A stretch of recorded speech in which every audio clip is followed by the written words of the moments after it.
Okay, so it's here. So again, I'm glad to talk to you. I hope some of you had a chance to taste the new O-Taste technology products. And today I'm honored to talk to you about food design with O-Taste, a new paradigm in food technology. So this is a quote from the promotion of this festival. So food design is the design process that leads to innovation of products, services, or systems of food and eating, from production, procurement, preservation, and transportation to preparation and presentation. So I have with our technology to address all these points with O-Taste, which is a disruptive new food design paradigm based on materials engineering concepts. I'm going to touch with this O-Taste technology I'm going to touch function, structure, shelf life, texture design, and taste enhancement. So it's much more than just making sugar sweeter. Let's begin with structure design. If you take sugar and oil, what you see on the left-hand side, on the left-hand side, they don't mix. Maybe you saw on my booth how I try to mix sugar and oil. But if you take the sugar particles, which are about 500 microns or half a millimeter size, and grind them to a fine enough powder, you will get a very stable suspension. So we go down to about 5 microns, so 100 times smaller. That means we increase the surface area and we stabilize the suspension. No need for water, no need for emulsions. The stability is exemplified in this picture. If I just take a slurry of sugar particles in oil and I try to put them on a flat table, you will get a very, it's called a steep or a flat wetting angle.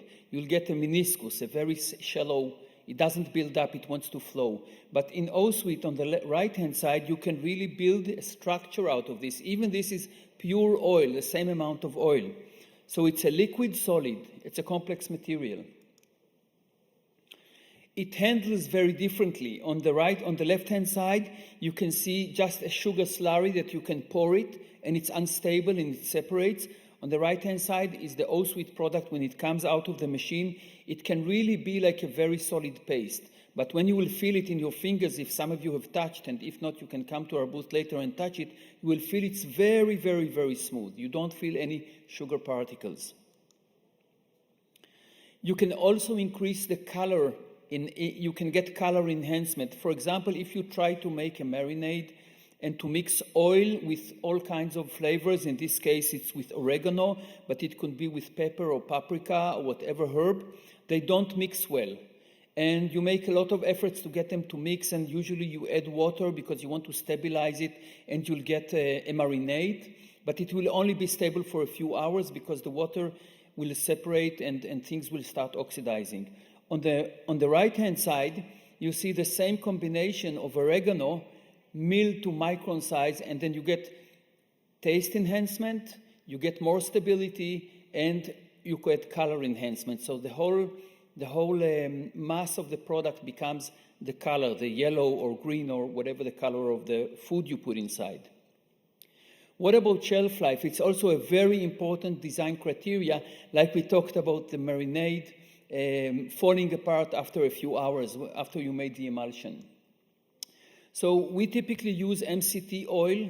MCT is a fully saturated oil that originates from mother's milk. That's what feeds your baby. But today, the main source of MCT oil is coconut or palm kernel, the white stuff in the palm nut. And coconut oil MCT oil is extremely stable. And I want to introduce you to a new, very important parameter or notion in food safety and food design, which is called total oxidation, TOTOX. The right-hand side, the y-axis, is TOTOX. And that's a measurement of how oxidized your food is, or mainly the main thing that oxidizes in food is oil or lipids. And there are regulations in the world that say that humans are not allowed to consume a TOTOX more than 26, for all kinds of reasons, never mind right now. So in these two graphs, you see the orange lines. This is canola-based cookies on the left-hand side and canola-based mayonnaise on the right-hand side. And you see that just after a few weeks, it passes the Totox 26, and you would start smelling a rancid product, and you would go, "Ich, it's not tasty, it's smelly," and at the end, you'll get a stomach ache. But if you make it from MCT oil, the blue lines, you see it's completely stable. You can get a stable shelf life of years with this oil, without refrigeration, without antioxidant, without nitrogen, and very sophisticated packaging solutions, which are very common in processed foods today, to maintain the oil, to eliminate the oil from degrading. So we use this in our O-Suite or O-Taste technology. But let's look at some other products, what they actually look like. So on the left side, you see canola mayonnaise, and on the right-hand side of the left-hand side, you see MCT O-salt mayonnaise based on our salt. You know that mayonnaise contains a lot of salt. Both of them produce at the same time, and this is, I think, after 1 month. On the left-hand side, you can see the structure. Mayonnaise has to be like a paste, not like an oil. And really, it lost its structure on the left-hand side. On the right-hand side, it's completely stable. About microbial growth, on the right hand, on the top, you see sunflower-based pesto on day 1 and day 19. You can see it full of bacteria. It's not bacteria, actually, it's, forget the name in English, but not algae. Mold, yes, mold. And on the bottom, it's O-salt-based pesto, and there is no change in structure and no microbial growth whatsoever. We took it to labs. The microbial count is practically 0. It actually goes down, because when you manufacture it, there is a little bit contamination, and then it actually goes down. Let's talk a little bit about texture. What can you do with it in terms of texture? So on the left-hand side, these are just sugar cubes in oil. There's nothing you can do with it. You can crush it and make it a slurry. This is just normal sugar powder with about 0.5 millimeter, 500 micron particle size. On the right-hand side, it's the same combination of oil and sugar, but completely stable. You can build buildings out of it. You can print with it. You can draw with it. You can do a lot of things. And there it's only 5 micron particle size. Let's say you want to coat something with oil and sugar or oil and salt. If you try to do it with a slurry, that's what you have on the left side, you just get a grainy surface, very rough and not very salty. But if you use our product, it's white because it reflects the light much better, but it's the same salt. You see, you can get a very smooth coating. If you looked at our pretzels, our flat pretzels sprayed with this, you don't even see the particles. This is what it looks like under a microscope, a very good optical microscope. Both pictures are the same scale, okay? So on the left side, you see a 0.5 millimeter standard sugar particle that you put in your tea or wherever. I hope you don't put in your tea. And on the right-hand side are the particles in oil that in O-Suite. And the average particle size is about 5 microns, and you can see particles. First of all, you see it's very homogeneous, so relatively very narrow particle size distribution. This is important for all kinds of engineering factors of this food. But you can also see that they are very well distributed. They're not agglomerated. You don't have big chunks suddenly. You don't have recrystallization. So it's a very stable product, very easy to work with. Let's say we want to make, this is an almond pastry filling. Left-hand side is normal sugar with oil. Right-hand side is with O-Suite. And it's very easy to see the difference. It's really easy to wipe it, and it will stay stable and very practical to work with. And you would use much less sugar to get the same taste enhancement. In this case, I think it's with cinnamon or some kind of other flavor. You can also do this with salty products. I think some of you have tasted it on our booth. It enhances the saltiness effect many times. Some people estimate it as 10 times or 5 times, but anyway, it allows you to go down below the red label or the 400 milligram of sodium per 100 gram of product. Let's look at a case study about sugar reduction. I'll try to do this in 5 minutes because I promised I will shorten my talk today. So this is just one example of how my company approaches the market with sugar, but it can be done in many other products. So we live in a globe made of sugar. 180 million tons of sugar are consumed every year, worth only $100 billion. So not a lot of money in sugar because sugar is very cheap. The real cost of sugar is this figure. This is almost $1 trillion cost of diabetes care. This is the real economy of sugar, not the value of the sugar itself. The big manufacturers know that, the big food, but they don't want to tackle with it. Okay, so in this huge globe of sugar that every one of us consumes about 25 kilos of sugar every year, not me, that means that you consume 50 because I don't consume it.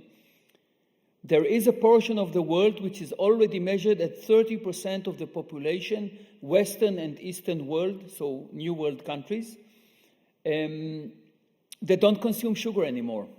They stopped consuming sugar. And you can see the list of these populations, so people who are diabetics, type 1 and type 2. In Israel, it's more than 10% of the population, 600,000 with diabetes.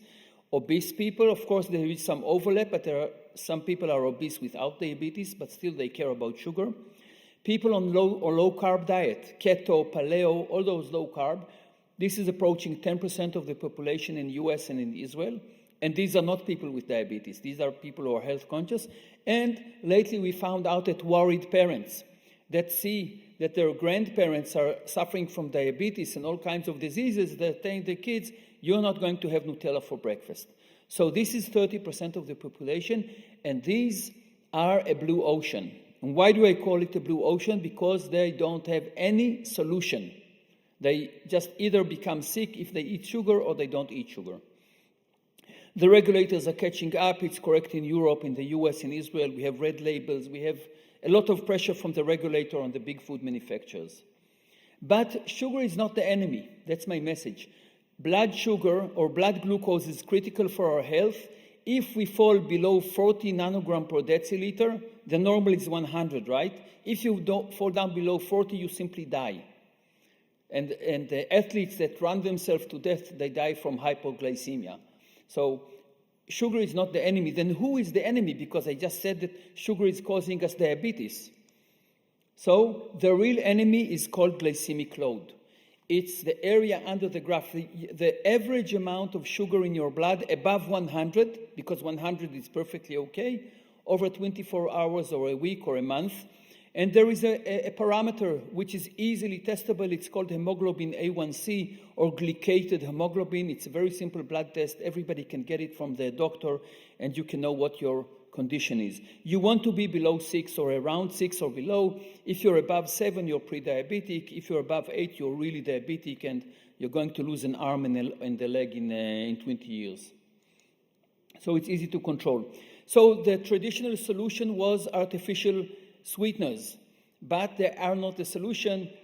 This is the declaration from the WHO from a few months ago. Artificial sweeteners bring no long-term benefits and pose potential risks. Each one of these materials causes some kind of disease if you consume it every day in your coffee, let's say 2 times a day. And that's how people tend to consume artificial sweeteners. They put it in their coffee every day.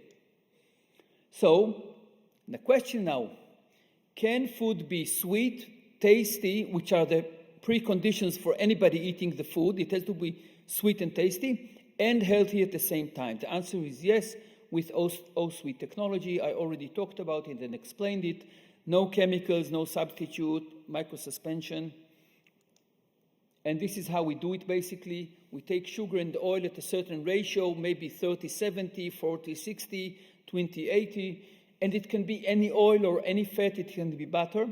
We run them through a special process which we have patented, and we reduce the particle size when the material is under oil, so clean from oxygen and water, very, very, very clean and very stable. We reduce the particle size, let's say from 500 micron to 5 micron or even below. And then we get this magic, tasty, sweet cream. What is it good for? Some of these products you tasted today, we already are selling on the market the chocolate spread. We did samples of health bars. We're not directly going into it, but it's applicable for health bars. Our ice creams are fantastic. Under here can testify. Solid chocolate also works. Creams, syrups, some of you maybe tasted our toppings. So there are a lot of many products that where this can be applied. Okay, our first product is the chocolate spread. I don't want to talk too much about it. I think you saw it. Compare it to the standard in the market is 55% sugar. We are below 8% sugar. Okay, this is a picture I showed to some of you. You can see here the leader in the market. This is actually on my kitchen table, the real amount of sugar like it says on the Nutella label. It says 250 grams. This is 250 grams of Nutella. The center one is an Israeli kind of Nutella, and the right-hand side is our product, the O-Sweet chocolate. And I think anybody who tasted it can testify that it is at least tasty and sweet. I can also say it's healthy. How do I know it's healthy? Because we tested it. And this is a graph showing glycemic load. So the y-axis is the change in sugar blood, because you have to just check what is above 100. The red graph is a standard sugar solution. It has a glycemic load of 100.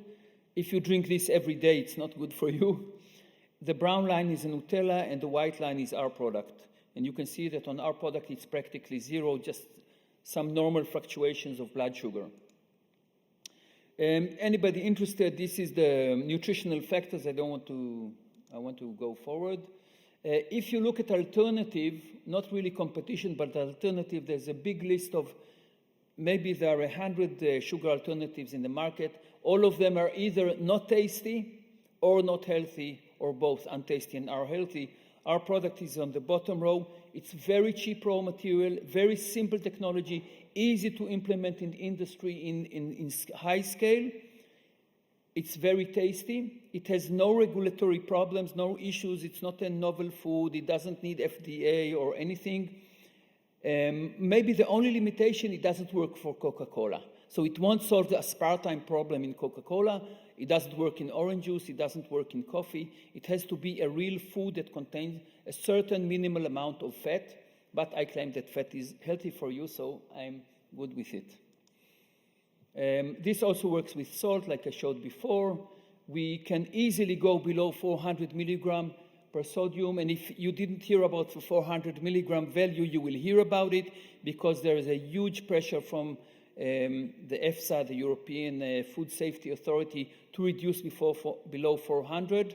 In Israel, we already have a red label, but our products are exempted from the label because we can go down to 300 or 200, and still it's very salty. Some other applications you can do. Don't want to dwell too much into it.